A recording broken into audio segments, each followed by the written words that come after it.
Get ready, Madam Chairman. I am glad that we are having a debate on the European Common Market. I wish that it had taken place earlier. Had Parliament been in session when the Minister of Aviation of the UK visited Delhi, it would have had an opportunity for alarming government with its views, thus helping it in formulating the statement, but at any rate indicating to the world at large that Parliament is fully behind the Finance Minister in the statement that he has made. The statement that has been made by the Finance Minister is admirable both in content and in tone.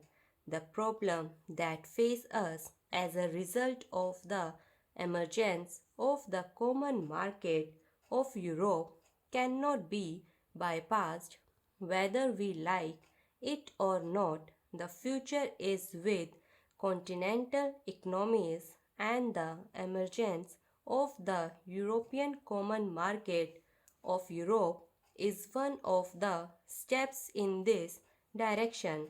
No one can deny the stakes that we have in the matter of entry of the United Kingdom into the common market of Europe. I have had some research into the actual position of our trade, and I think it would perhaps help the House to estimate the magnitude of the problem that is facing us. We are importing 35% of our imports from Western Europe, including UK. We are exporting about 40% of our goods to this area. We have a large interest in the outcome of UK entry into the common market and the terms on which she proposes to enter into the common market.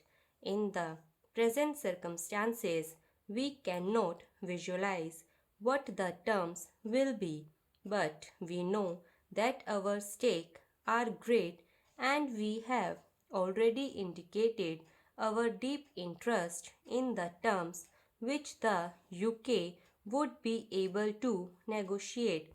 But having made our standpoint clear, it would be unbecoming of us to do anything else except to be prepared for all eventualities. I want the House to realize that while undoubtedly this is a great challenge, we ought to be prepared and not content ourselves with giving expression to certain views which might give the impression to the outside world that we are in a state of panic. To suggest, for instance, that the pattern of our trade should be changed overnight is not realistic. A changeover in trade is no solution. My honorable friend Sri Krishna Reddy pointed out that our balance of payment was most unfavorable with Germany.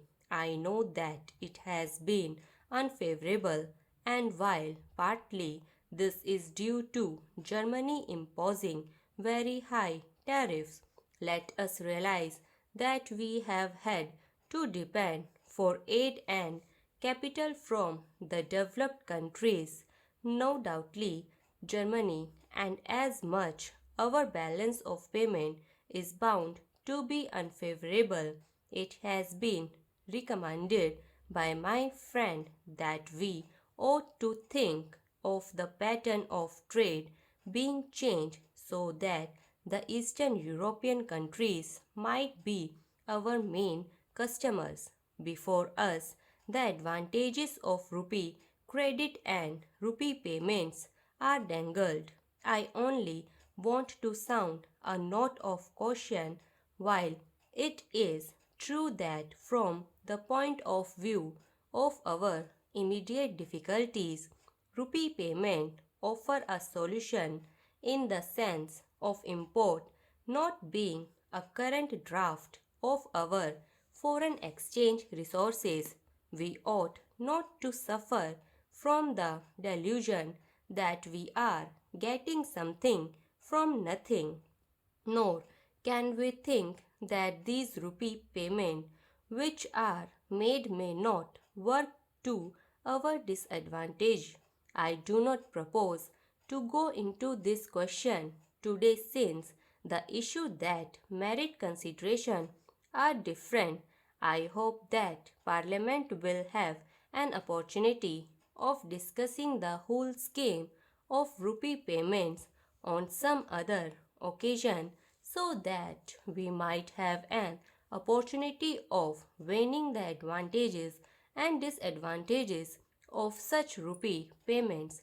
No one for a moment objects to diversified pattern of trade, a structure of trade which is not depend on any particular grouping of nations.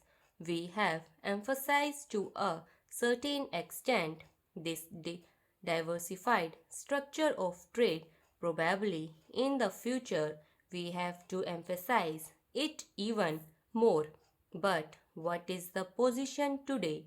As it is the term which can be arranged for UK's entry into the common market are not depend on that country alone. They are depend on others as well. This is the position which we face. We should find out how best we can line with this situation. There is one thing which has to be affirmed on this occasion. I hope Parliament will affirm it because there is a danger of our overlooking it to the extent that we suffer by the new grouping in Europe. The moral responsibility of those countries to compensate us is all the greater. This would be in conformity with the trade of modern things in the modern welfare state. If an individual derives a benefit and others suffer injury, there is a principle of compensation or reparation that comes into operation in such a case.